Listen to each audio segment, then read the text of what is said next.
Hello बच्चों, welcome to my YouTube channel bond with CNS. आज हम लोग केमिकल काइनेटिक्स के एक एक क्वेश्चन को डिस्कस करेंगे, ठीक है, मेंस का। जहां पर मेंस में पूछा हुआ 2000 से लेके 2025 तक के सवालों को डिस्कस किया जाएगा, ठीक है। तो चलो स्टार्ट करते हैं इस सीरीज को। आते हैं सबसे पहले पहला सवाल पे। इस क्वेश्चन को पढ़ो। इस क्वेश्चन में क्या बोल रहा है? इस क्वेश्चन में बोल रहा है कि rate law for a reaction between A and B is given by, ठीक है, ए और बी के बीच में रिएक्शन हो रहा है और उसका रेट लॉ एक्सप्रेशन लिखा हुआ है। रेट लॉ एक्सप्रेशन लिखा हुआ है। अब बोल रहा है कि अगर कंसंट्रेशन ए का हम डबल कर दे और बी का हाफ कर दे तो जो इनिशियल वैल्यू है रेट का और जो नया रेट का वैल्यू आएगा उसका रेशियो क्या होगा। तो बहुत आसान सवाल है। हम मान लेते हैं initial rate K into A का इनिशियल कंसंट्रेशन ए नॉट, यहां टू द पावर एन हो जाएगा। बी का initial concentration B naught to the power M हो जाएगा। ये हो गया इनिशियल रेट। अब फाइनल रेट पे आते हैं। तो हम क्या किए हैं, ए के कंसंट्रेशन को डबल कर दिए मतलब यहाँ टू ए नॉट हो जाएगा, two A naught to the power N. और बी के कंसंट्रेशन को हाफ कर दिए तो यहाँ B naught by two the power M. अब इसको अगर थोड़ा अरेंज करें तो यहाँ क्या लिखेंगे, K two to the power N minus, मतलब यहां आ जाएगा टू टू द पावर, थोड़ा अरेंज करके इसको अगर लिख दे तो यहां आ जाएगा two to the power N minus M into K into A naught to the power N into B naught to the power M. ठीक है, ये हो गया मेरा फाइनल रेट। अब ये हो गया फाइनल रेट और इतना को अगर देखे अच्छे से तो ये मेरा इनिशियल रेट है। तो साफ साफ दिख रहा है कि फाइनल रेट और इनिशियल रेट के बीच में जो रेशियो आएगा उसका वैल्यू होगा two to the power N minus M. ठीक है, अब बढ़ते हैं हम लोग अगले क्वेश्चन की ओर। अगला सवाल ये है। इस क्वेश्चन में क्या बोल रहा है? इस क्वेश्चन में बोल रहा है कि ये एक एलिमेंट्री रिएक्शन है, ये एक एलिमेंट्री रिएक्शन है, ठीक है। और बोल रहा है कि अगर वॉल्यूम जो है रिएक्शन मिक्सचर का हम सडनली क्या कर दे, वन थर्ड कर दे, ठीक है। और इनिशियल वॉल्यूम, ठीक है, तो जो रेट ऑफ रिएक्शन होगा वो एक्स टाइम्स हो जा रहा है ओरिजिनल रिएक्शन रेट के। तो वैल्यू ऑफ एक्स पूछा है, बहुत आसान सवाल है। अब एक बात सबको पता होगा कि अगर वॉल्यूम हम लोग घटाते हैं तो कंसंट्रेशन क्या होता है, बढ़ता है। तो अगर यहां पे वॉल्यूम वन थर्ड किया जा रहा है तो कंसंट्रेशन ट्रिपल हो जाएगा। क्लियर है, कंसंट्रेशन ट्रिपल हो जाएगा। तो अगर हम इनिशियल रेट का बात करें, अब ये बच्चों एलिमेंट्री रिएक्शन है। कैसा रिएक्शन? Elementary reaction. तो एलिमेंट्री रिएक्शन का रेट लॉ एक्सप्रेशन हम लोग डायरेक्ट लिख सकते हैं। कैसे लिख सकते हैं? तो इसका जो रेट लॉ एक्सप्रेशन होगा, इसका जो रेट लॉ एक्सप्रेशन होगा वो बराबर होगा के इंटू डिब्बा ए टू द पावर। अब जो यहां स्टोकोमेट्रिक कोफिशिएंट है वही यहां आएगा। क्यों ऐसा होगा? क्योंकि एलिमेंट्री रिएक्शन है। फिर डिब्बा B to the power one, क्यों ऐसा होगा? क्योंकि एलिमेंट्री रिएक्शन है। यस या नो? ठीक। अब हम क्या किए, तो अगर हम शुरुआत का रेट लिखे तो क्या होगा, K into A naught to the power one into B naught to the power one. अब हम क्या कर रहे हैं, ए नॉट और बी नॉट हम इनिशियल कंसंट्रेशन लिए। क्या लिए बच्चों? Initial concentration. अब हम क्या कर रहे हैं, वॉल्यूम को वन थर्ड कर दे रहे हैं। तो अगर वॉल्यूम को वन थर्ड कर दे रहे हैं तो वॉल्यूम को अगर वन थर्ड कर दे रहे हैं तो कंसंट्रेशन ट्रिपल हो जाएगा। तो जो फाइनल रेट आएगा वो आएगा K into three A naught to the power one into three B naught to the power one. अब इसको अगर सॉल्व करें अच्छे से तो देखो, तो थ्री इंटू थ्री कितना आ गया, नाइन आ गया। यहाँ K into A naught to the power one और यहां आ गया B naught to the power one. अब ये हो गया मेरा इनिशियल रेट। तो साफ साफ दिख रहा है कि जो फाइनल रेट है, मतलब वॉल्यूम को वन थर्ड करने के बाद जो रेट आ रहा है वो ओरिजिनल वाले का 9 टाइम्स आ रहा है।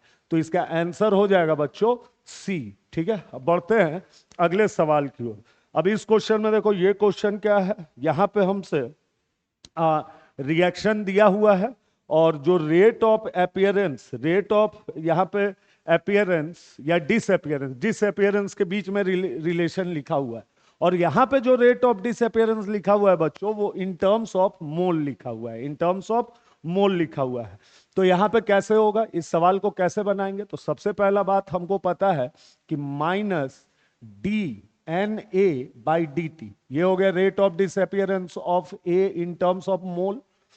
ठीक, फिर minus D N B by D T, ये भी हो गया rate of disappearance in terms of mole. फिर minus D N C by D T, ये भी हो गया rate of disappearance in terms of mole. ठीक, अब क्या करेंगे, ये सारा रेट ऑफ डिसअपियरेंस, अब इसको इसके स्टोकोमेट्रिक कोफिशिएंट से क्या करेंगे, डिवाइड। तो यहां इसको किससे डिवाइड करेंगे बच्चों, 2 से। इसको किससे डिवाइड करेंगे, तो 3 से। इसको किससे डिवाइड करेंगे, तो इसको डिवाइड करेंगे 3/2 से, मतलब 2/3 से। अब ये सबका सब क्या बन चुका है, रेट ऑफ रिएक्शन बन चुका है। हम लोग पढ़े हैं और पढ़ाए भी हैं कि रेट ऑफ अपीयरेंस या डिसअपियरेंस का बात करें, rate of appearance, rate of reaction होता क्या है, तो रेट ऑफ रिएक्शन होता है रेट ऑफ अपीयरेंस या disappearance per unit of their stoichiometric coefficient. तो अगर तुम अपीयरेंस या डिसअपियरेंस को उसके स्टोकोमेट्रिक कोफिशिएंट से डिवाइड करोगे तो रेट ऑफ रिएक्शन आ जाएगा। तो ये भी रेट ऑफ रिएक्शन है, ये भी रेट ऑफ रिएक्शन है, ये भी रेट ऑफ रिएक्शन है। तो ये सारा का सारा वैल्यू क्या होगा, बराबर होगा। अब हम यहां पे क्या कर रहे हैं, अब अगर हम यहां पे थ्रू आउट -2 से अगर हम मल्टीप्लाई कर दें, किससे, -2 से, तो क्या आ जाएगा, D N A by D T आ जाएगा। इधर क्या आ जाएगा, इधर आ जाएगा 2/3 D N B by D T आ जाएगा। और इधर क्या आ जाएगा, 4/3 D N C by D T आ जाएगा। यस या नो, तो इसका सही आंसर क्या हो जाएगा, इसका सही आंसर डी हो जाएगा। ठीक है, अब बढ़ते हैं अगले क्वेश्चन की ओर, अगला सवाल। ठीक है, ध्यान दो, इस क्वेश्चन पे आते हैं, इस क्वेश्चन पे। अब इस क्वेश्चन का बात करें, इस क्वेश्चन का बात करें तो यहां पे क्या बोल रहा है, यहां पे बोल रहा है ये एक रिएक्शन दिया हुआ है। ये अब कैसा रिएक्शन है बच्चों, तो ये सीक्वेंशियल रिएक्शन है। ऐसे रिएक्शन को हम लोग क्या बोलते हैं, सीक्वेंशियल। यहां पे बी ए से बन रहा है और फिर बी किस में कन्वर्ट हो रहा है, सी में कन्वर्ट हो रहा है। यस या नो, बी जो है वो ए से बन रहा है और फिर बी किस में कन्वर्ट हो रहा है, सी में कन्वर्ट हो रहा है। अब हमसे पूछा है कि अगर रेट ऑफ फॉर्मेशन बी का हम कितना कर दें, 0। अगर रेट ऑफ फॉर्मेशन बी का हम कितना कर दें, 0, तो जो कंसंट्रेशन होगा बी का वो कितना होगा बताइए। ठीक है, तो जो कंसंट्रेशन होगा बी का, तो रेट ऑफ फॉर्मेशन पे आते हैं। तो देखो बच्चों, यहां जो rate of formation of B होगा क्या होगा, तो यहां दिख रहा है बी जो है फर्स्ट वाले रिएक्शन से बन रहा है और सेकेंड वाले रिएक्शन से क्या हो रहा है, डिसअपियर हो रहा है। तो rate of formation of B बराबर हो जाएगा rate of reaction 1 minus rate of reaction 2। अरे यस या नो, इस रिएक्शन का रेट ऑफ रिएक्शन माइनस इस रिएक्शन का रेट ऑफ रिएक्शन। अब इसका रेट ऑफ रिएक्शन कितना है, K1 इंटू डिब्बा ए, और दूसरे वाले का रेट ऑफ रिएक्शन कितना है, K2 इंटू डिब्बा बी। ये हो जाएगा बच्चों rate of appearance of B. ठीक है, अब हमको बोला है rate of formation of B, अब हमको बोला है कि इसको 0 कर देना है। तो इसको 0 जब करेंगे तो बी का क्या कंसंट्रेशन होगा ये पूछा है।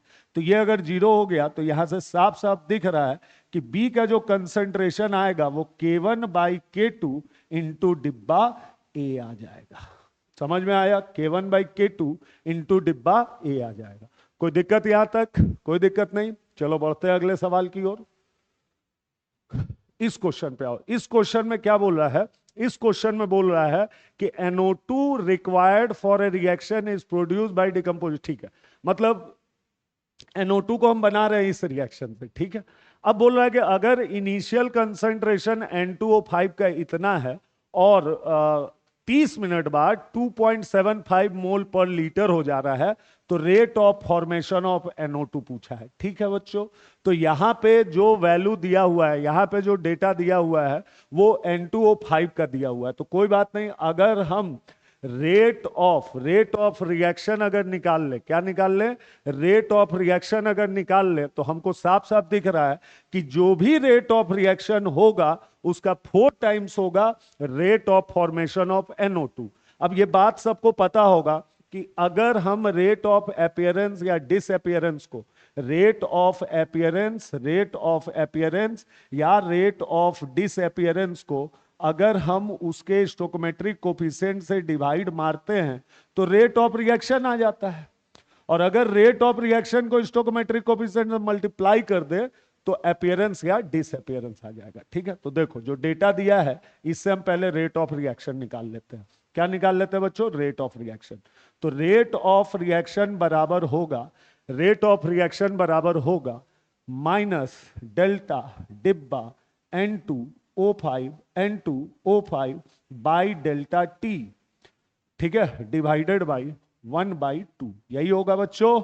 ये पूरा पार्ट क्या है? Rate of disappearance of N2O5 है, और इसको जब 2 से डिवाइड कर दिए तो क्या आ जा रहा है? रेट ऑफ रिएक्शन आ जा रहा है। ठीक है, क्या आ जा रहा है? रेट ऑफ रिएक्शन आ जा रहा है। अब यहां पे अगर बात करें तो क्या लिखेंगे? 1/2 इंटू, अब देखो फाइनल कंसंट्रेशन कितना दिया है बच्चों? सामने में माइनस है। Final concentration 2.75 minus 3 divided by time कितना दिया है? 30 दिया है। यस या नो? अब इसको जब हम लोग सॉल्व करेंगे, तो सॉल्व करने के बाद ये जो वैल्यू आएगा वो कितना आ जाएगा? तो यहां से हो जाएगा 0 पॉइंट, मतलब 1/2 इंटू 1/2 इंटू 0.25 डिवाइडेड बाई 30। ठीक है, इतना रहने दो, इतना ही रहने दो। तो इतना आ गया मोलर पर मिनट। ये क्या है बच्चों? तो ये है मेरा रेट ऑफ रिएक्शन। लेकिन इस सवाल में रेट ऑफ रिएक्शन नहीं पूछा है, rate of formation of NO2 पूछा है। तो rate of formation of NO2 कितना हो जाएगा? तो देखो, तो NO2 का स्टोइकोमेट्रिक कोएफिशिएंट कितना है? 4 है। तो 4 इंटू 1/2 इंटू 0.25 डिवाइडेड बाई 30 मोल पर लीटर पर मिनट। तो ये हो गया मेरा rate of formation of NO2, rate of formation of NO2। अब इसको जब हम लोग सॉल्व करेंगे तो ये आ जाएगा 1.667 इंटू 10⁻²। ठीक है, अच्छे से समझ लो इस सवाल को। ठीक है, बढ़ते हैं अगले सवाल की ओर। ठीक है ना? अब देखो बच्चों, ये रेडियो एक्टिविटी का सवाल है। रेडियो एक्टिविटी के क्वेश्चंस बहुत आसान होते हैं, बस वो क्वेश्चंस के लैंग्वेज को तुमको पकड़ना होगा। यस या नो? ठीक है, तो ये बहुत ही आसान सवाल है बच्चों, इसको ध्यान से पढ़ो एक बार। देखो इसमें क्या बोल रहा है person owned was expose to some bacteria. एक पर्सन का ओन्ड जो है वो किसी बैक्टीरिया से एक्सपोज हो रहा है, और जो बैक्टीरियल ग्रोथ है वो स्टार्ट हुआ, बैक्टीरियल ग्रोथ स्टार्ट हो गया उसी प्लेस पे जहां पे एक्सपोज हुआ है। अब जब उनको हम लोग ट्रीट किए किससे? एंटी बैक्टीरियल मेडिसिन से, तो जो रेट ऑफ बैक्टीरिया डिके है वो प्रोपोर्शनल है square of the existing bacteria at any instant which of the following. ठीक है, मतलब बोल रहा है कि एक पर्सन बैक्टीरिया से एक्सपोज हुआ, और एक्सपोज होने के बाद उसका जो वहां पे जो बैक्टीरिया इंक्रीज कर रहा है, ग्रोथ हो रहा है, वो फर्स्ट ऑर्डर काइनेटिक्स को फॉलो करेगा। किसको फॉलो करेगा? फर्स्ट ऑर्डर काइनेटिक्स, क्योंकि हमको पता है कि रेडियो एक्टिविटी किसको फॉलो करता है? फर्स्ट ऑर्डर को। ठीक, फर्स्ट ऑर्डर मतलब ये बैक्टीरिया मान लो, इसका अभी कंसंट्रेशन कितना है? N0। ठीक है, अब इसका जो कंसंट्रेशन बढ़ेगा वो एक्सपोनेंशियली बढ़ेगा। कैसे बढ़ेगा बच्चों? एक्सपोनेंशियली। क्यों? तो जैसे देखो डी डिब्बा बैक्टीरिया का कंसंट्रेशन बाई dt, या ऐसे लिखो D N by D T जो है वो फॉलो कर रहा है लैम्डा एन, इसको फॉलो कर रहा है। ठीक, तो यहां से क्या आ जाएगा? डी एन बाई एन, इधर अच्छे से लिखते हैं। तो यहां पे देखो ये फॉलो कर रहा है D N by D T बराबर लैम्डा एन, इंक्रीज कर रहा है इसीलिए सामने में माइनस नहीं है। फिर डी एन बाई एन बराबर क्या हो जाएगा? लैम्डा डी टी हो जाएगा। ठीक, अब इसको इंटीग्रेट कर देते हैं, इनिशियल लिमिट N0 और फाइनल लिमिट N। तो यहां से क्या आ जाएगा बच्चों? तो इसको जब इंटीग्रेट करोगे तो इंटीग्रेट करके यह आ जाएगा ln n by n not, और यहां आ जाएगा लैम्डा टी। ठीक है। अब अगर लॉग को हटाएं तो यहां हो जाएगा n बाई एन नॉट और यहां हो जाएगा e to the power lambda T, e to the power lambda T. मतलब n बाई एन नॉट का जो रेशियो आएगा वो एक्सपोनेंशियली ग्रोथ करेगा। कैसे ग्रोथ करेगा बच्चों? एक्सपोनेंशियली ग्रोथ करेगा। ये बात समझ में आ रहा है? इसका मतलब ये भी पहला वाला curve n by N naught के लिए यहां भी सही है, यहां भी सही है और यहां भी सही है, लेकिन यहां गलत है। तो एक बात तो कंफर्म है कि डी नहीं होगा, ए बी सी हो सकता है, ए बी सी हो सकता है। अब बढ़ते आगे, यहां तक लिख लिए। पहला कर्व क्लियर हो गया कि पहला कर्व इस तरह का होगा, इस तरह का होगा पहला कर्व, ठीक है ना, इस तरह का होगा, एक्सपोनेंशियली बढ़ेगा। अब अगला आता है, अगला कर्व कैसा होगा, मिटा रहे हैं इसको। अब बोल रहा है कि जब बैक्टीरिया जो है उसको, मतलब जब हम मेडिसिन दे रहे हैं तो मेडिसिन के बाद वो किसको फॉलो कर रहा है? तो सेकेंड ऑर्डर काइनेटिक्स को फॉलो कर रहा है। किसको फॉलो कर रहा है? Second order. उस केस में जो रेट हो जाएगा वो minus D N by D T. क्यों? क्योंकि अब बैक्टीरिया घटने लगा है और ये बराबर होगा minus D N by D T. ये बराबर होगा लैम्डा लैम्डा लैम्डा एन का होल स्क्वायर। यही है मेरा रेट बच्चों, यही है मेरा रेट। तो रेट जो है वो रेट और एन को जब तुम प्लॉट करोगे तो वो कर्व कैसा आएगा? पैराबोला आएगा। कैसा आएगा? पैराबोला। तो ये भी गलत है, ये भी गलत है। इसका सही आंसर बी हो जाएगा। ठीक है बच्चों, बढ़ते हैं अगले क्वेश्चन की ओर। अगला सवाल ये है, बोल ये रहा है कि ये एलिमेंट्री केमिकल रिएक्शन है। यहाँ पे रेट ऑफ अपीयरेंस पूछ दिया। किसका? ए का। रेट ऑफ अपीयरेंस पूछ दिया ए का। तो एकदम आसान है बच्चों। ए का जो अपीयर होने का रेट है वो बराबर होगा K1 इंटू डिब्बा A2 फिर माइनस K-1 इंटू डिब्बा ए का होल स्क्वायर। यही हो जाएगा rate of formation of A, rate of formation of A. ठीक है, तो इसका सही आंसर क्या होगा बच्चों? इसका सही आंसर हो जाएगा बी। ठीक है, इसका सही आंसर बी। बढ़ते हैं अगले सवाल की ओर। तो बच्चों आते हैं अगले सवाल पे। इस सवाल में क्या बोल रहा है, ध्यान दो। इस सवाल में बोल रहा है कंसीडर द फॉलोइंग रिएक्शन। ये इस रिएक्शन को कंसीडर करो और ये रिएक्शन किसको फॉलो कर रहा है? तो ये रिएक्शन फर्स्ट ऑर्डर को फॉलो कर रहा है। ठीक है, और बोल दिया कि टोटल प्रेशर जो है, टोटल प्रेशर मतलब फर्स्ट ऑर्डर को ये फॉलो कर रहा है। ध्यान देना, ए गैस से 2B गैस फिर प्लस C गैस। ठीक, अब T इक्वल टू 0 का अगर बात करें, T इक्वल टू 0 का बात करें तो उस समय कुछ प्रेशर इसका P0 होगा। T इक्वल टू 23 सेकेंड का बात करें, किसका? 23 सेकेंड का। तो ये P0 माइनस क्या हो जाएगा? X हो जाएगा। ये कितना हो जाएगा? ये 0 है, ये X हो जाएगा। ये कितना हो जाएगा? 2X हो जाएगा। और ये कितना होगा? X होगा। अब T इक्वल टू अगर इंफिनिटी का बात करें तो ये 0 हो जाएगा और ये कितना हो जाएगा? लगभग 0। और ये कितना होगा? 2 P0 हो जाएगा और ये P0 हो जाएगा। ठीक, अब हमसे क्या पूछा है? रेट कांस्टेंट पूछा है। ठीक है बच्चों, तो देखो अब यहां से हमको समझ में आ रहा है कि P0 minus x plus 2x plus x बराबर हम लोग 200 टॉर लिख सकते हैं। यस या नो? 200 टॉर लिख सकते हैं। फिर दूसरा हमको दिख रहा है कि 2P0 प्लस P0 बराबर क्या लिख सकते हैं? 300 लिख सकते हैं। इसको सॉल्व करने के बाद जो P0 का वैल्यू आ रहा है वो तो 100 आ जा रहा है, 100 टॉर आ जा रहा है।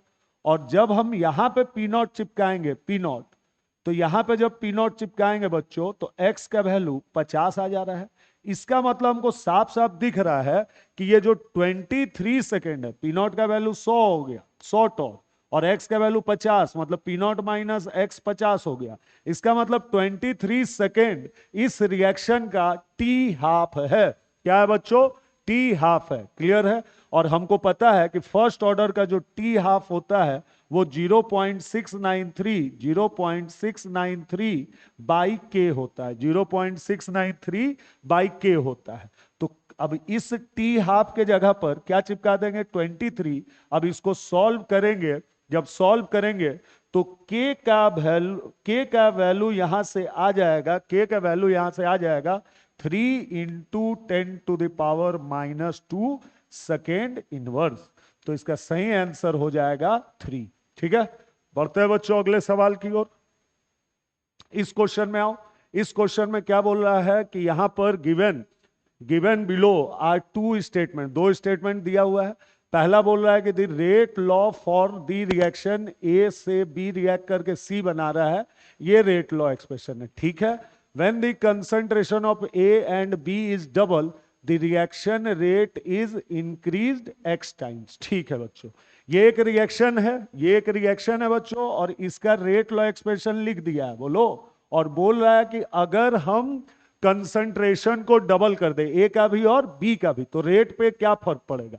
तो बच्चों इसका कंसंट्रेशन डबल, इसका कंसंट्रेशन डबल, यहां पावर 2 है, यहां पावर 1 है, तो इसका मतलब कंफर्म हो गया कि रेट जो है वो 8 टाइम्स बढ़ जाएगा। तो एक्स का वैल्यू क्या हो जाएगा, 8 हो जाएगा।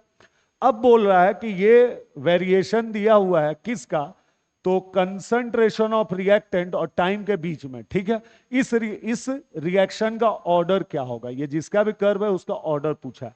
तो हमको साफ साफ दिख रहा है, जैसे मान लो रिएक्टेंट से तुम प्रोडक्ट बना रहे हो, ठीक है ना, और किसी टी टाइम पे इस रिएक्शन का अगर कंसंट्रेशन लिखते हो और रिएक्शन अगर 0 ऑर्डर है तो क्या हो जाएगा, तो कंसंट्रेशन ऑफ रिएक्टेंट किसी टी टाइम पे बराबर होगा concentration of reactant initially minus K T, यही होता है 0 ऑर्डर। तो ये देखो तो बच्चों किसको फॉलो कर रहा है, y is equal to M X plus C को फॉलो कर रहा है, यस या नो। यहाँ पे कर्व किसको फॉलो कर रहा है, स्ट्रेट लाइन को, जिसका स्लोप क्या है, निगेटिव है, माइनस के है। तो इसका मतलब ये हो गया कि ये जो कर्व बना हुआ है ये किस ऑर्डर का है, 0 ऑर्डर का। तो x का वैल्यू 8 है और y का वैल्यू 0 है, तो x प्लस वाई कितना आ जाएगा, 8 आ जाएगा। ठीक है बच्चों, बढ़ते हैं अगले सवाल की ओर। इस सवाल को पढ़ो एक बार।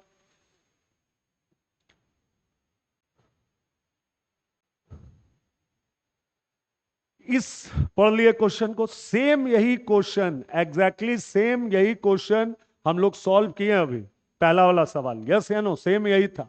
हाँ, उसमें और इसमें फर्क क्या था, यही सेम था, वहां भी rate of formation of NO2 ही पूछा था। ठीक है, तो इसको सॉल्व कर लेंगे हम लोग, फिर से कर लेते हैं। चलो रेट ऑफ रिएक्शन निकाल लेते हैं। रेट ऑफ रिएक्शन का बात करें तो क्या हो जाएगा, 1/2 into minus change in concentration of N2O5 divided by delta T. Clear. अब यहां से आ जाएगा हाफ इंटू इनिशियल कंसंट्रेशन कितना था, 3 था, फाइनल अभी कितना है 2.75, तो 2.75 minus 3 divided by time taken कितना है 30 मिनट, यस या नो। अब इसको हम सॉल्व करते हैं तो यहां से आ जाएगा 1/2 into into minus minus minus plus हो जाएगा 0.25 डिवाइडेड बाई 30, ये हो गया रेट ऑफ रिएक्शन। अब जो रेट ऑफ रिएक्शन होगा उसका 4 टाइम्स होगा rate of formation of NO2, उसका 4 टाइम्स होगा। तो rate of formation of NO2 बराबर हो जाएगा बच्चों, इसको 4 से जब मल्टीप्लाई करोगे तो ऊपर 2 आ जाएगा, 2 इंटू 0.25 डिवाइडेड बाई 30। इसको सॉल्व करने के बाद आ जाएगा यहाँ पे 1/6, देखो तो 1/6 आ जाएगा, यस या नो। 1/6 नहीं, 1/60 आ जाएगा, कितना आ जाएगा 1/60, 1/60, ठीक है 1/60 आ जाएगा। अब इसको जब हम लोग सॉल्व करेंगे तो सॉल्व करने के बाद ये आएगा करीब 6.66 इंटू 10⁻³ ठीक है। तो इसको अप्रोक्स हम कितना ले लेते हैं, 17 ले लेते हैं। सेम यही क्वेश्चन था, सेम यही डेटा। तो x का वैल्यू यहाँ पे 17 हो जाएगा, x का वैल्यू यहाँ पे 17 हो जाएगा। ठीक है, अगला सवाल यहां पे देखो, यहां पे क्या बोल रहा है, following data were obtain during the first order thermal decomposition of gas A at constant volume. ठीक है, कांस्टेंट वॉल्यूम पे रिएक्शन करा रहे हैं, ये डेटा हमको ये हुआ है, हमसे रेट कांस्टेंट पूछा है। ठीक है बच्चों, तो t इक्वल टू 0 पे दिया हुआ है, मतलब वो इसी का प्रेशर होगा 0.1, t इक्वल टू 0, ये सब 0 होगा। ठीक है, इसको थोड़ा अलग कलर से लिखते हैं। टी इक्वल टू 0 पे इसका प्रेशर 0.1, ये 0 होगा। जब टी इक्वल टू टी मतलब 115, 115 का बात करें तो ये हो जाएगा 0.1, थोड़ा नीचे लिख देते हैं या यहीं पे। टी इक्वल टू 0 पे ये है 0.1, टी इक्वल टू 115 सेकेंड पे ये हो जाएगा 0.1 माइनस एक्स, ये सब 0 था, अब होगा 2x और यहां होगा x, ठीक है। तो 0.1 minus x plus 2x plus x का वैल्यू कितना हो जाएगा, कितना दिया हुआ है 0.28 दिया हुआ है, ठीक है बच्चों। तो ये कटा, यहां से देखो तो x का वैल्यू आ जाएगा, x का वैल्यू आ जाएगा 0.9, x का वैल्यू आ जाएगा 0.09, यहाँ 2x, ये हो जाएगा 0.18, तो x का वैल्यू आ जाएगा 0.09, ये हो गया, ये आया मेरा x, यस या नो, ये आया मेरा x, ठीक है।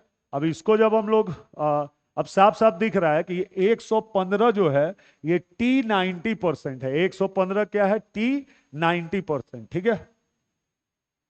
तो T90% बराबर कितना, कितना यहां लिखेंगे, के T90% 2.303 लॉग शुरुआत में कंसंट्रेशन था 0.1 और अभी कितना है 0.01, तो ये तो 10 आ जाएगा, T90 कितना होगा, तो K का वैल्यू आ जाएगा 2.303 डिवाइडेड बाई 115, इतना सेकेंड इनवर्स, ठीक है। अब इसको जब सॉल्व करेंगे बच्चों हम लोग, इसको जब हम लोग सॉल्व करेंगे तो सॉल्व करने के बाद यहां जो वैल्यू आएगा वो आ जाएगा 2 into approx 2 into 10⁻⁻² second inverse. तो इसका सही आंसर हो जाएगा बच्चों 2, क्या हो जाएगा बच्चों 2, इसका सही आंसर 2। बढ़ते हैं अगले, अब आते हैं बच्चों अगले क्वेश्चन पे। इस क्वेश्चन में क्या बोल रहा है, तो इस क्वेश्चन में बोल रहा है कि ये रिएक्शन है और ये एक एलिमेंट्री रिएक्शन है, और बोल रहा है कि अगर हम वॉल्यूम वेसल का घटा दें बाई 3, ठीक है, तो रिएक्शन का रेट कितना बढ़ जाएगा। तो बहुत आसान क्वेश्चन है, इस तरह का बहुत सारा क्वेश्चन मेंस में पूछा है, ठीक है ना। और बार बार जो मेंस में बार बार क्वेश्चन जो पूछ रहा है उस तरह के कॉन्सेप्ट को एकदम स्ट्रांग रखना है। अब जैसे यहां पे देखो ये सवाल बनेगा कैसे, तो बच्चों अगर एलिमेंट्री रिएक्शन है तो इसका रेट लॉ एक्सप्रेशन तो हम डायरेक्ट लिख लेंगे, कितना हो जाएगा के इंटू डिब्बा ए का होल स्क्वायर इंटू डिब्बा B2 to the power 1, yes या नो, ठीक।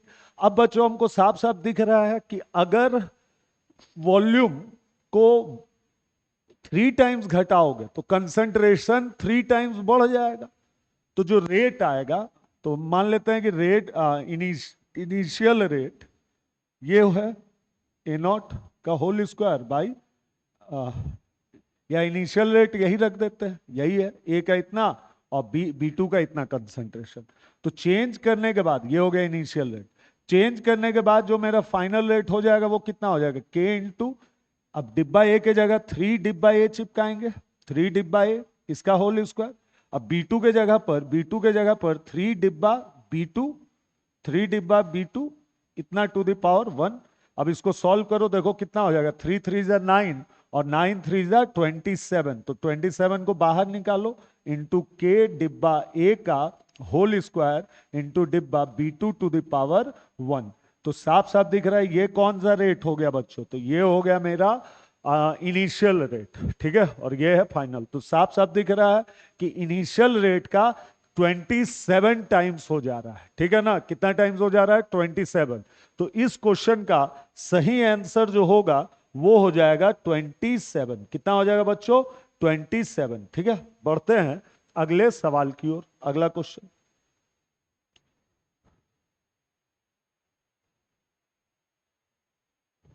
ठीक है।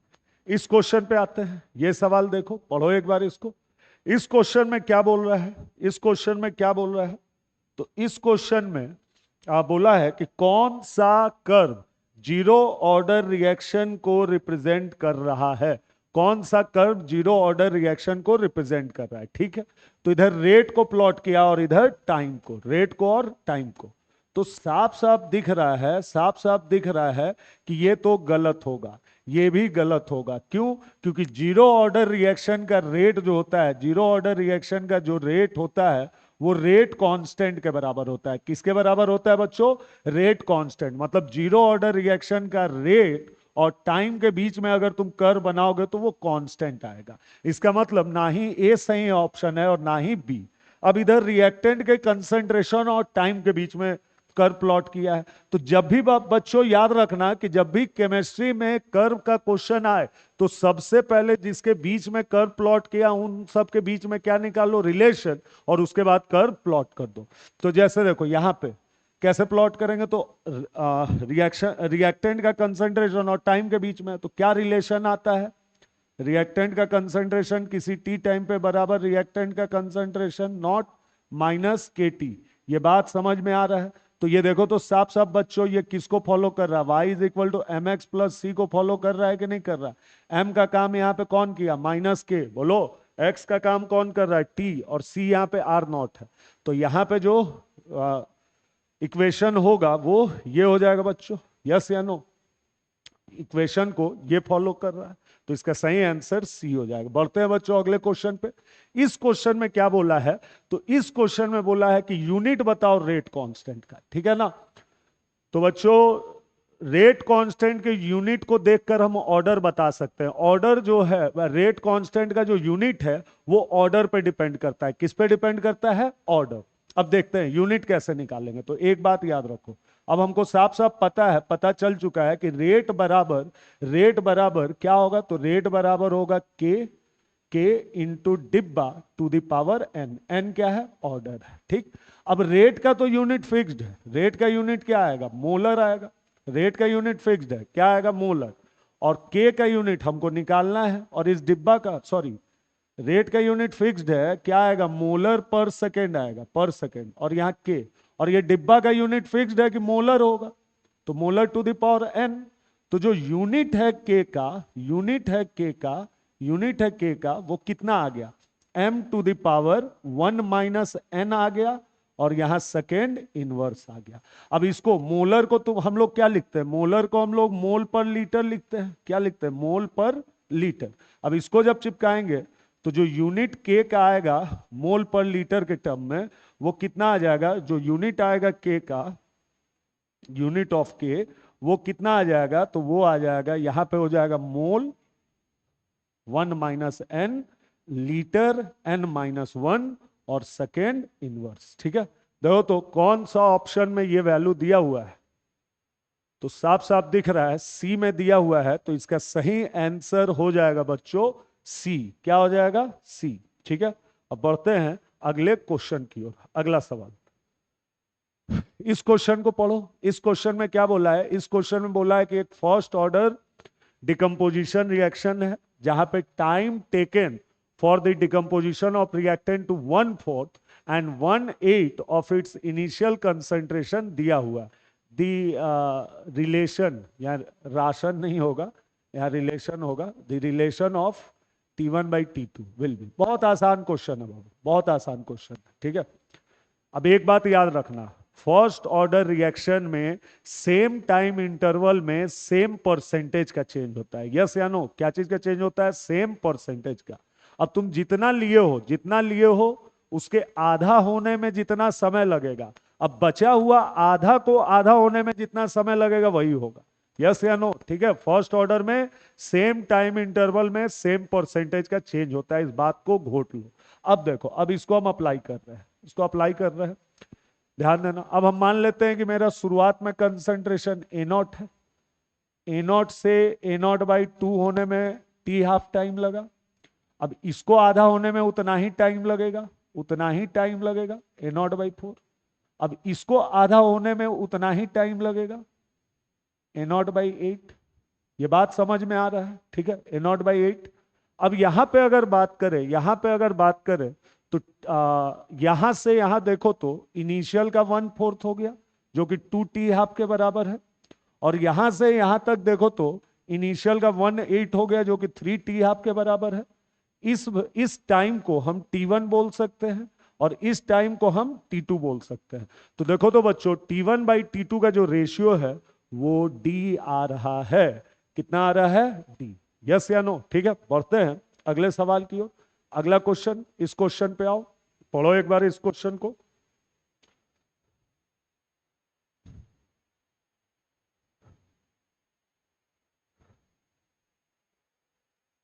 ठीक है, अब देखो इस क्वेश्चन में क्या बोल रहा है। ए है, बी सी बन रहा है, फर्स्ट ऑर्डर रिएक्शन है, टाइम टी पे पीटी दिया हुआ है और टाइम इन्फिनिटी पे पी इन्फिनिटी दिया हुआ है। ठीक है, अब the reaction was started with reactant A only, which of the expression is correct for the के। ठीक है, तो बाबू, तो बच्चों हमको यहाँ पे के का मतलब फर्स्ट ऑर्डर रिएक्शन का इंटीग्रेटेड रेट लॉ एक्सप्रेशन लिखना है इन terms of PT and P infinity. तो आसान सवाल है, बहुत आसान है। देखो कैसे बनाएंगे, किस तरह से बनेगा ये सवाल, ध्यान देना। जैसे ए है बच्चों, ए से क्या बन रहा है? बी बन रहा है और प्लस सी बन रहा है, सब का सब गैस है बच्चों। अब मान लेते हैं कि टी इक्वल टू 0 पे इसका प्रेशर कितना? P not. ये कितना होगा? 0 0। टी इक्वल टू टी पे इसका प्रेशर कितना? P naught minus X. इसका कितना होगा? X X. T equal to infinity पे इसका प्रेशर 0, क्योंकि लगभग टी इन्फिनिटी पे ये क्या हो जाएगा? 0। देखो फर्स्ट ऑर्डर रिएक्शन 100% कंप्लीट नहीं होता है, लेकिन हम मान लेंगे कि बहुत समय बाद ये ना के बराबर होगा। अब ये कितना होगा? ये हो जाएगा पी नॉट और ये भी कितना हो जाएगा? P naught. ठीक है, अब हमको पता है ये जो प्रेशर है ये डायरेक्टली प्रोपोर्शनल होगा ए नॉट के, और ये जो प्रेशर है ये डायरेक्टली प्रोपोर्शनल होगा concentration of A at time T, A T के। तो हमको पता है कि के टी इज इक्वल टू, हम लोग क्या लिखते हैं? L N A naught by A T. मतलब हमको यहाँ पे A naught by A T का रेशियो निकालना है बच्चों, किसके टर्म्स में? तो A naught by A T का रेशियो होगा P naught by P naught minus X. अब इस सवाल में हमको ना ही पी नॉट पता और ना ही एक्स पता है। अब हम पी नॉट और एक्स को लिखेंगे इन terms of P T and P infinity. Yes या नो? ठीक, तो कैसे आएगा? तो देखो P naught minus x plus x किसके बराबर है बच्चों? पीटी के बराबर। ठीक, और टू पी नॉट कितने के बराबर है बच्चों? पी इंफिनिटी के बराबर। तो पी नॉट का वैल्यू कितना आ गया? पी इंफिनिटी बाई 2 आ गया, पी इंफिनिटी बाई 2 आ गया। तो ऊपर में चिपका दो, ऊपर में चिपका दो P infinity by 2, P infinity by 2, P infinity by 2, और नीचे भी P infinity by 2 minus X. अब एक्स निकालना है, एक्स। तो एक्स साफ साफ दिख रहा है कि P naught minus x plus x कितने के बराबर है? पीटी के बराबर है। अब ये एक्स एक्स कट गया तो एक्स का वैल्यू आ गया PT minus P naught, PT minus P naught. Yes या no? PT minus P naught. ठीक, और पी नॉट का value PT minus P infinity by 2। ठीक, तो यहां जब चिपकाएंगे x, तो यहां तो है p infinity by 2, P infinity by 2 divided by, यहां पे आ जाएगा p infinity by 2 minus x के जगह pt और माइनस माइनस प्लस, यहां हो जाएगा ये 2। अब इसको अगर हम सॉल्व करेंगे तो साफ साफ दिख रहा है क्या आ जाएगा? ये वाला आ जाएगा, ये आ जाएगा। तो इसका सही आंसर हो जाएगा बच्चों सी। इसका सही आंसर हो जाएगा बच्चों सी। ठीक है, बढ़ते हैं अगले क्वेश्चन की ओर। आसान सवाल था, इस तरह का सवाल करवाया हुआ। अब आते हैं बच्चों इस क्वेश्चन पे। इस क्वेश्चन में क्या बोल रहा है? एक रिएक्शन है जो 0 ऑर्डर है, और जब रिएक्टेंट का मतलब ए का कंसंट्रेशन जब 2 मोल पर लीटर है, तो टी हाफ दिया हुआ है। कितना दिया हुआ है? टी हाफ दिया हुआ है 1 आवर। 1 आवर मतलब 60 मिनट। ठीक है बच्चों, 60 मिनट दिया हुआ है। अब हमको बोल रहा है कि जो टाइम चाहिए ए का कंसंट्रेशन इतना से इतना होने के लिए वो बताओ। ठीक है, तो अब हम लोग यहां पे क्या करेंगे? टी हाफ दिया हुआ है 60 मिनट। अब कैसे बनाएंगे इस सवाल को? तो देखो इनिशियल कंसंट्रेशन ए का 2 दिया हुआ है, 2 दिया हुआ है। तो अब हमको पता है कि 0 ऑर्डर रिएक्शन का टी हाफ इनिशियल कंसंट्रेशन पे डिपेंड करता है। तो टी हाफ बराबर हो जाएगा, टी हाफ बराबर होता है हमको पता है ए नॉट बाई 2 के। ठीक, अब टी हाफ यहाँ पे कितना है? 60 है, और ए नॉट मतलब इनिशियल कंसंट्रेशन 2 है बाई 2 के, तो के का वैल्यू देखो तो बच्चों कितना आ गया 1/60 मिनट आ गया, 1/60 मोल पर लीटर पर मिनट आ गया। ठीक है, ये हो गया के का वैल्यू। ठीक, अब क्या, अब फिर हमसे टी आप पूछ दिया, फिर हमसे ए का टी आप पूछ दिया, लेकिन इस बार कंसंट्रेशन ए का 0.5 है। क्या है बच्चों, तो इस बार कंसंट्रेशन ए का 0.5 है।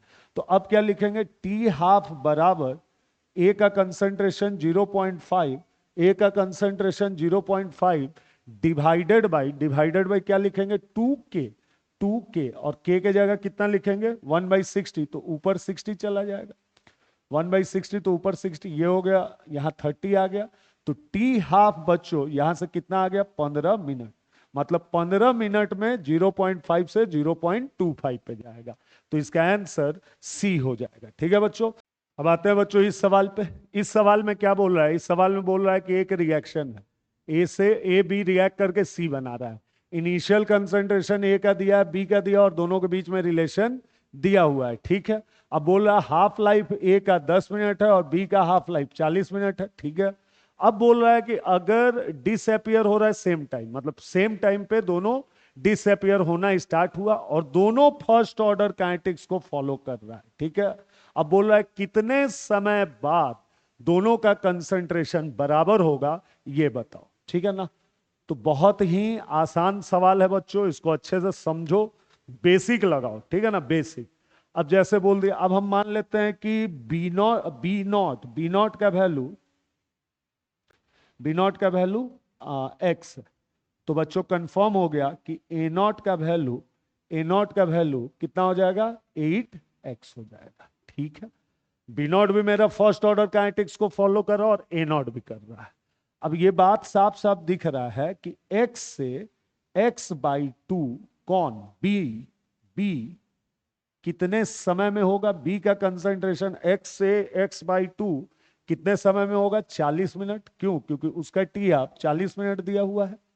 ठीक है बच्चों, अब ए का कंसंट्रेशन, ए का कंसंट्रेशन देखो, ए का कंसंट्रेशन 8x से, इधर बनाते हैं, ए का कंसंट्रेशन 8x से 4x, फिर 4x से 2x, फिर 2x से x और फिर x से x/2। यहां से यहां 10 मिनट में होगा। क्यों, क्योंकि ए का टी हाफ 10 मिनट है, फिर यहां 10 मिनट, फिर यहां 10 मिनट, फिर यहां 10 मिनट। बोलो बच्चों, तो साफ साफ दिख रहा है कि 40 मिनट बाद ए कितना हो जाएगा x/2 और बी भी हो जाएगा x/2। तो इसका सही आंसर हो जाएगा बच्चों ए। ठीक है, बढ़ते हैं अगले सवाल की ओर। ये सवाल पे आओ, फिर से हम बार बार बोलेंगे कि रेडियो एक्टिविटी का क्वेश्चन बहुत आसान होता है, क्वेश्चन को पढ़ो। जैसे इस क्वेश्चन में क्या बोल रहा है, इस क्वेश्चन में बोल रहा है कि एक ड्रग है, ठीक है, एक ड्रग है एक्स जो इनइफेक्टिव हो जा रहा है जब वो 50% डिकम्पोज कर जा रहा है तब, मतलब उस वो ड्रग एक्सपायर कर जाएगा जब वो 50% डिकम्पोज कर जाएगा तब। ठीक है, अब बोल रहा है कि ओरिजिनल कंसंट्रेशन जो ड्रग का है बोतल में वो 16 mg/ml है। ठीक है, ठीक है बच्चों, मतलब ये ड्रग का इनिशियल कंसंट्रेशन दिया हुआ है कितना 16 mg/ml, और हमको साफ साफ समझ में आ रहा है कि ये 16 से जब 8 mg/ml हो जाएगा, मतलब उसका आधा, तो ये एक्सपायर कर जाएगा। ठीक है, क्लियर। अब बोल रहा है कि 16 से 4 mg हो रहा है 12 मंथ, 16 से 4 mg हो रहा है 12 मंथ में, मतलब 16 से 16 mg/ml से 4 mg/ml हो रहा है 12 मंथ में, 12 मंथ में। ठीक है, तो अगर ये बच्चों फर्स्ट ऑर्डर काइनेटिक्स फॉलो कर रहा है तो हमको साफ साफ दिख रहा है कि ये हो गया इनिशियल और ये हो गया टी टाइम पे आफ्टर 12 मंथ। तो इसका मतलब साफ साफ दिख रहा है कि इसका ये 25% है, मतलब 75% रिएक्शन हो चुका है। तो यहाँ पे टी 75% का वैल्यू दिया हुआ है साफ साफ कितना 12 मंथ। ठीक है, 12 मंथ, और हमको पता है कि टी 75% कितने के बराबर होता है 2 टी हाफ के बराबर होता है। किसके बराबर होता है बच्चों 2 टी हाफ के बराबर। तो यहां से टी हाफ जो है वो 6 मंथ आ गया, कितना आ गया 6 मंथ आ गया। बोलो, तो इसका मतलब जो एक्सपायरी टाइम होगा ड्रग का वो 6 महीना होगा, क्योंकि 6 महीना बाद ड्रग का कंसंट्रेशन हाफ हो जा रहा है। तो इसका सही आंसर हो जाएगा 6। ठीक है बच्चों, बढ़ते हैं अगले सवाल की ओर। इस क्वेश्चन पे आओ। इस क्वेश्चन में क्या बोल रहा है, A2B2 रिएक्ट करके 2AB बना रहा है, उसका ये दिया हुआ है, मैकेनिज्म दिया हुआ है, ठीक है, और हमसे ओवरऑल ऑर्डर पूछ दिया। ठीक है बच्चों, चलो देखते हैं, एकदम आसान सवाल है। अब हम लोगों को पता है, ये क्वेश्चन 2025 में पूछा है, हम लोगों को पता है कि कॉम्प्लेक्स रिएक्शन का जो रेट ऑफ रिएक्शन होता है वो आरडीएस वाले स्टेप के बराबर होता है। यस या नो? जो सबसे स्लोएस्ट स्टेप होता है उस स्टेप के रेट के बराबर ओवरऑल रिएक्शन का रेट होता है। तो आरडीएस तो ये है, आरडीएस तो ये है। तो अगर हम यहां पे लिखे रेट ऑफ रिएक्शन बराबर क्या लिखेंगे बच्चों, तो K2 लिखेंगे इंटू डिब्बा A टू द पावर 1 लिखेंगे इंटू डिब्बा B2 टू द पावर 1 लिखेंगे। यहां तक समझ में आया बच्चों? बोलो। B2 टू द पावर 1 लिखेंगे। अब A का कंसंट्रेशन कितना है, तो हमको साफ साफ, हाँ अब देखो, अब रेट लॉ एक्सप्रेशन तो लिख दिए, लेकिन इस रेट लॉ एक्सप्रेशन में गड़बड़ क्या है, A यहां पे मेरा इंटरमीडिएट है, A मेरा यहां पे क्या है, इंटरमीडिएट। तो इंटरमीडिएट को हटाना होगा यहां से। कैसे हटाएंगे, तो देखो क्या लिखेंगे, तो डिब्बा ए का होल स्क्वायर, डिब्बा ए का होल स्क्वायर बाई डिब्बा A2, ये बराबर होगा बच्चों इक्विलिब्रियम के, के इक्विलिब्रियम के। और के इक्विलिब्रियम कितना होता है, के फॉरवर्ड बाई के बैकवर्ड। यस या नो? तो यहां से डिब्बा डिब्बा ए जो है, डिब्बा ए जो है वो कितना आ गया, root under K1 by K-1, और डिब्बा A2 to the power half, A2 to the power half. अब डिब्बा ए को यहां चिपका दो, तो यहां से कितना आ जाएगा, K2 into root under K1 by K-1 into A2 to the power half, A2 to the power half into B2 to the power 1, B2 to the power 1। ये बात समझ में आया? बोलो। तो यहां से साफ साफ दिख रहा है कि ओवरऑल ऑर्डर जो है बच्चों यहां पे कितना होगा, 1.5 होगा। कितना होगा, 1.5 होगा। यस या नो? 1.5। ठीक है, बढ़ते हैं अगले सवाल की ओर। ठीक है, अगले सवाल की ओर। इस क्वेश्चन पे आते हैं। इस क्वेश्चन में क्या बोला है कि इसमें से कौन सा बात रेडियो एक्टिविटी डिके के लिए, इसमें से कौन सा बात रेडियो एक्टिविटी डिके के लिए क्या है, सही नहीं है। ठीक है, तो सबसे पहला क्या बोला है, amount of substance remained after 3/2 is 1/8। सही बात है, सही बात है बच्चों कि 3 टी हाफ के बाद जितना तुम शुरुआत में लिए हो उसका 1/8 बचेगा। जैसे मान लो शुरू में तुम 1 लिए, तो 1 टी हाफ के बाद ये 1/2 होगा, 2 टी हाफ के बाद 1/4 होगा, और 3 टी हाफ के बाद 1/8 होगा। क्यों? क्योंकि radioactive decay first order kinetics को फॉलो करता है, और सेम टाइम इंटरवल में सेम परसेंटेज कंज्यूम होगा। तो अगर एक टी हाफ के बाद इतना, तो अगले टी हाफ के बाद इतना। तो पहला वाला स्टेटमेंट सही है। फिर अगला बोल रहा है कि हाफ लाइफ जो है वो ln टाइम्स, सही बात है। देखो इसका जो हाफ लाइफ होगा रेडियो एक्टिविटी डीके कितना होता है, 0.693 बाई लैम्डा। उसी को रेट कांस्टेंट बोल रहा है, डीके कांस्टेंट या रेट कांस्टेंट एक ही चीज है। अब ये जो वैल्यू है ये मेरा हो जाएगा ln2, 0.693 होता है बच्चों ln2। ये भी सही है, ये दोनों स्टेटमेंट सही है। थर्ड क्या बोला है, decay constant does not depend on temperature, ये भी सही है। लास्ट वाला गलत है। देखो रेडियो एक्टिव डीके जो है वो कोलिजन थ्योरी को फॉलो नहीं करता है, केमिकल रिएक्शन कोलिजन थ्योरी को फॉलो करता है। इसीलिए जो रेट कांस्टेंट है केमिकल रिएक्शन का वो टेम्परेचर डिपेंडेंट होता है, लेकिन डीके कांस्टेंट टेम्परेचर डिपेंडेंट नहीं होता है। ठीक है, तो वो टेम्परेचर पे डिपेंड नहीं करेगा। ये स्टेटमेंट सही है, ये गलत है। अब आते हैं इस क्वेश्चन पे। ये क्वेश्चन क्या है, यहां पे दो कर्व दिया हुआ है, स्टेटमेंट 1 स्टेटमेंट 2। अब पहला वाला बोला है कि is valid for first order, और दूसरा वाला बोला है कि is valid for first order. इसमें से कौन फर्स्ट ऑर्डर के लिए वैलिड है ये हमसे पूछा है, यस या नो। ठीक है, तो इस कर्व को एक बार देखो।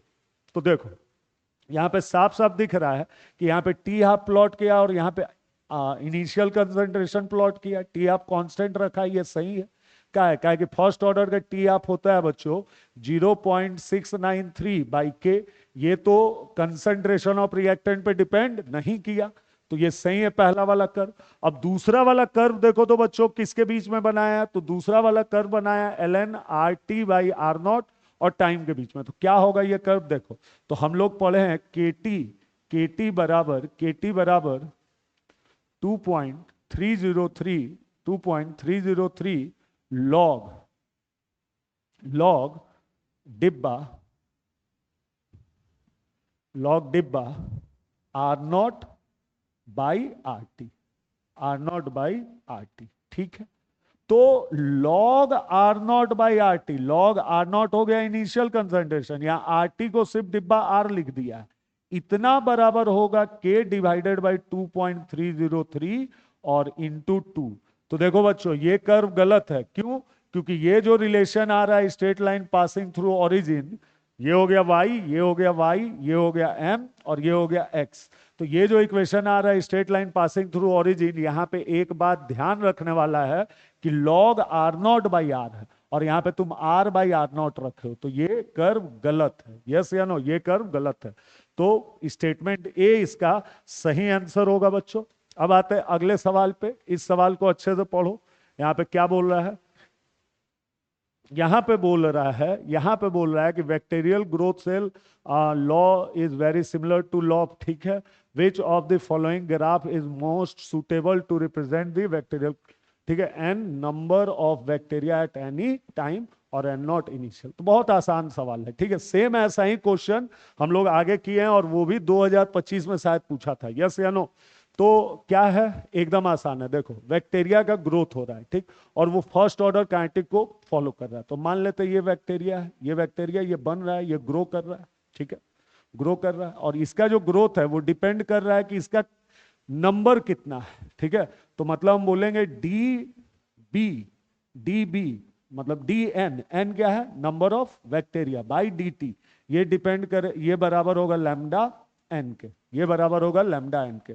तो डी एन बाई एन और इधर हो जाएगा लैम्डा डी टी। अब इसको अगर इंटीग्रेट करते हैं और इसको भी इंटीग्रेट करते हैं, यहाँ पे एन नॉट लेते हैं और यहाँ पे एन, एन मतलब क्या है, टी टाइम पे नंबर, और यहाँ 0, यहाँ टी। तो इंटीग्रेट करने के बाद यहाँ से आ जाएगा ln N by N naught और यहाँ आ जाएगा लैम्डा टी। अब लॉग अगर हटाओगे तो n बाई एन नॉट का जो वैल्यू है वो e to the power lambda T आ गया। कितने के बराबर आ गया, लैम्डा टी। मतलब n by N naught exponentially बढ़ेगा, तो ये वाला कर्व मेरा सही है, बाकी तीनों कर्व मेरा क्या है बच्चों, तो गलत है, ठीक है। तो इसका सही आंसर सी होगा। सेम इस तरह का सवाल 2 बार रिपीट कर दिया है, इसलिए ध्यान दोगे इसको, ठीक है बच्चों। बढ़ते हैं आगे, यहां पे आ जाओ। इस क्वेश्चन में क्या बोला है, तो इस क्वेश्चन में इंटीग्रेटेड रेट लॉ एक्सप्रेशन, ठीक है, integrated rate law expression for first order gas phase given by pi initial and PT is the total pressure at time T, ठीक है। अब देखो इस सवाल को कैसे बनाएंगे बच्चों, तो इसको ध्यान दो। यहाँ पे रिएक्शन मिसिंग है, यहाँ पे रिएक्शन मिसिंग है, हम रिएक्शन लिख देते हैं। रिएक्शन है यहाँ पे ए से बी बन रहा है और सी बन रहा है, ठीक है ना, ये रिएक्शन है। और ये सब का सब, ये सब का सब यहाँ पे क्या है बच्चों, तो ये सब का सब यहाँ पे गैस है, ये सब का सब यहाँ पे गैस है, तो ये रिएक्शन मिसिंग है। अब यहाँ पे देखो ये रिएक्शन है, टी इक्वल टू 0 पे जो इनिशियल प्रेशर वो दिया हुआ और टी इक्वल टू टी पे प्रेशर दिया हुआ, हमसे बोला है कौन सा रिलेशन सही है, फर्स्ट ऑर्डर इक्वेशन को, ये फर्स्ट ऑर्डर काइनेटिक्स को फॉलो कर रहा है। तो समझना बच्चों, समझना बहुत आसान है, ये रिएक्शन है, ये क्वेश्चन में मिसिंग है। तो टी इक्वल टू 0 पे जो प्रेशर होगा ये पी आई होगा और ये 0 होगा, ठीक। अब टी इक्वल टू टी पे इसका जो प्रेशर होगा वो पी आई माइनस एक्स होगा, ये एक्स होगा और ये एक्स होगा, ठीक। तो यहां पे क्या आ जाएगा, ये हो गया पी आई, और पी टी का जो वैल्यू है पी टी का वो हो जाएगा P I plus x, P I plus x, समझ में आया। तो यहां से जो x का वैल्यू आएगा, x का वैल्यू आएगा वो आएगा P T minus P I, ठीक है, P T minus P I. तो यहां जब चिपकाएंगे x का वैल्यू तो देखो तो बच्चों कितना आ जाएगा, 2 P I 2pi minus PT, ये हो गया। और हम लोग को पता है कि जब हम लोग इंटीग्रेटेड रेट लॉ एक्सप्रेशन लिखते हैं तो ln इसका कंसंट्रेशन बाई टी टाइम पे जो कंसंट्रेशन है वो चिपकाते हैं ln के अंदर, और जो डिब्बा ए नॉट होगा ए का वो डायरेक्टली प्रोपोर्शनल होगा पी आई के, और ए टी जो होगा वो डायरेक्टली प्रोपोर्शनल होगा पी आई माइनस एक्स के। तो हम लोग डायरेक्ट क्या लिखेंगे, K T is equal to ln P I divided by, अब पी आई माइनस एक्स चिपकाना है जिसका हम वैल्यू निकाल चुके हैं, 2pi माइनस पी टी। समझ में आया? समझ में आया बच्चों? अब इसको सॉल्व कर दिए। अब दिख रहा है कि इसको कौन फॉलो कर रहा है। अब यहां पे हम लोग बेस क्या लिए हैं 10, ई बेस 10 में कन्वर्ट करेंगे तो 2.303, तो इसका सही आंसर सी हो जाएगा। ठीक है बच्चों, पढ़ते हैं आगे अगला सवाल। अब आते हैं बच्चों अगले सवाल में। इस सवाल में क्या बोला है, इस सवाल में बोल रहा है कि first order reaction T90% time required for the completion of 90% reaction is x time the half life. ठीक है, तो ये आसान सवाल है। देखो अब हम लोगों को पता है कि टी हाफ जो होता है, टी हाफ वो होता है, टी हाफ होता है 0.693 बाई के, 0.693 बाई के। इसको और अच्छे से अगर लिखे तो ये होता है 2.303 log 2 बाई के, log 2 बाई के, ये हुआ मेरा टी हाफ।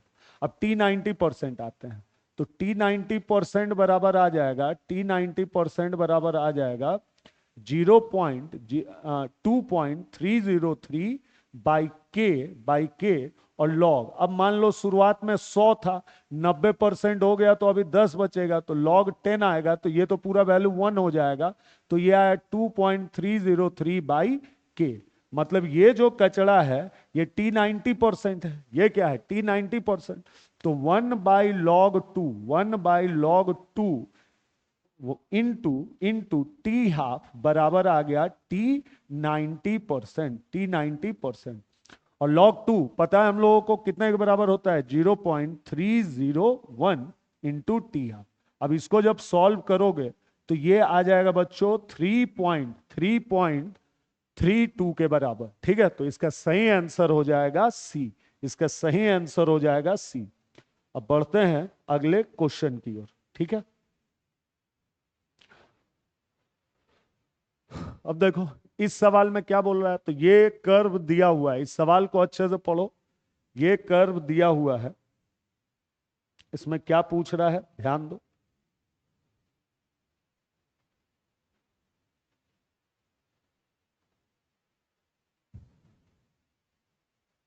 बोल ये रहा है कि एक reaction consider the following reaction, A से P1 बन रहा है, बी से P2 बन रहा है, सी से P3 बन रहा है, डी से P4 बन रहा है। अब बोला है कि the order of the reaction A B C D respectively, the following graph obtain when log. ठीक है, ठीक है, तो आसान है। देखो रेट बराबर हम लोग क्या लिखते हैं, के इंटू डिब्बा कंसंट्रेशन टू द पावर क्या लिखते हैं, एन लिखते हैं, टू द पावर एन लिखते हैं। अब अगर हम प्लॉट करें तो यहां हो गया लॉग रेट हो गया। ठीक है, लॉग रेट हो गया, और यहां क्या आ जाएगा एन इंटू लॉग कंसंट्रेशन आ जाएगा, और यहां पे आ जाएगा प्लस लॉग के। ठीक है, नो डाउट ये y is equal to M X plus C को फॉलो कर रहा है। अब स्लोप का काम यहाँ पे ऑर्डर कर रहा है, स्लोप का काम कौन कर रहा है, ऑर्डर। तो जिसका स्लोप ज्यादा होगा उसका ऑर्डर ज्यादा होगा, तो साफ साफ दिख रहा है कि सबसे ज्यादा स्लोप डी का है, तो डी का सबसे ज्यादा ऑर्डर होगा। फिर डी के बाद किसका है, बी का है, फिर किसका है, ए का है, और सबसे कम स्लोप किसका है, सी का है। तो इसका सही आंसर हो जाएगा डी। ठीक है, बढ़ते हैं अगले सवाल की ओर। अगला सवाल क्या बोला है, इसमें से कौन सा सही स्टेटमेंट है, तो इस second order reaction is always a multi step reaction, ऐसा कोई जरूरी नहीं है। ठीक है ना, सेकेंड ऑर्डर रिएक्शन एलिमेंट्री भी हो सकता है, वन स्टेप रिएक्शन भी हो सकता है। ए जीरो ऑर्डर रिएक्शन इज, हाँ ये सही है, अगर ऑर्डर जीरो है तो मस्ट बी कॉम्प्लेक्स रिएक्शन। बोलो, फिर बोल रहा है first order reaction is always, ये भी गलत है। फिर बोल रहा है जीरो ऑर्डर रिएक्शन इज, ये भी गलत है। तो इसका सही होगा B, zero order reaction complex reaction होता है। ठीक है, अब अगला सवाल। इस क्वेश्चन में क्या बोल रहा है कि रिएक्शन है 2x से b बन रहा है, ये जीरो ऑर्डर है, इनिशियल कंसंट्रेशन x का दिया हुआ है, हाफ लाइफ दिया हुआ है। फिर बोल रहा है कि जब इनिशियल कंसंट्रेशन इतना है तो उसको 0.2 होने में कितना टाइम लगेगा। आसान सा सवाल है, ध्यान देना यहाँ पे। हाफ लाइफ दिया हुआ है, कितना है 6, ठीक है 6 आवर। तो अब क्या लिखेंगे यहाँ पे, अब हमको पता है टी हाफ जो कि 6 आवर के बराबर है is equal to A naught. A naught का वैल्यू 0.2 है, 0.2 है बाई 2k, बाई 2k। तो k का वैल्यू यहाँ पे आ जा रहा है 1/60 आवर, 1/60 आवर। ठीक है, अब अगला, अब क्या हो रहा है, अब हमको पता है 80 कितना है 0.2 is equal to A naught minus K T. K का वैल्यू 1/60 निकाल रहे हैं, ये टाइम हमको निकालना है। तो यहां पे आ जाएगा 1/60 इंटू टी। इसको जब सॉल्व करेंगे तो ये आ जाएगा 0.3। तो टाइम यहां से साफ साफ दिख रहा है, कितना आ जाएगा 18 आवर। कितना आ जाएगा बच्चों, तो 18 आवर। तो इसका सही आंसर होगा 18 आवर। ठीक है, बढ़ते हैं अगले क्वेश्चन की ओर। इस क्वेश्चन में आते हैं। इस क्वेश्चन में इस तरह का क्वेश्चन हम लोग किए हैं। ठीक है, फिर से करते हैं। ए है, ए से 2b, ए है, ए से 2b प्लस सी, ये गैस बन रहा है, फर्स्ट ऑर्डर रिएक्शन है। इसका प्रेशर T इक्वल टू 0 पे, इसका प्रेशर हम मान लेते हैं P नॉट, ये कितना है 0, T इक्वल टू टी पे इसका प्रेशर हो जाएगा P नॉट माइनस एक्स, ये हो जाएगा 2x और ये हो जाएगा x। ठीक है, और T इक्वल टू इन्फिनिटी पे ये हो जाएगा 0, ये होगा 2P नॉट और ये होगा P नॉट। तो पहला तो साफ साफ दिख रहा है कि 3P नॉट बराबर 240 आ रहा है, मतलब P नॉट बराबर 80 mm ऑफ Hg आ रहा है, 80 mm ऑफ Hg आ रहा है। ठीक है बच्चों, फिर अगला कहानी P नॉट प्लस 2x, ये सबको जोड़ोगे तो P नॉट प्लस 2x आएगा, जिसका वैल्यू दिया हुआ है 160। कितना दिया हुआ है 160, ये 80 है तो x का वैल्यू साफ साफ दिख रहा है 40 आ जा रहा है। कितना आ जा रहा है 40। ठीक, तो पहला क्या बोल रहा है, the reaction never goes to completion. सही बात है, क्यों नहीं जाएगा, क्योंकि फर्स्ट ऑर्डर काइनेटिक्स को फॉलो कर रहा है। फर्स्ट ऑर्डर रिएक्शन 100% कंप्लीट नहीं होता है।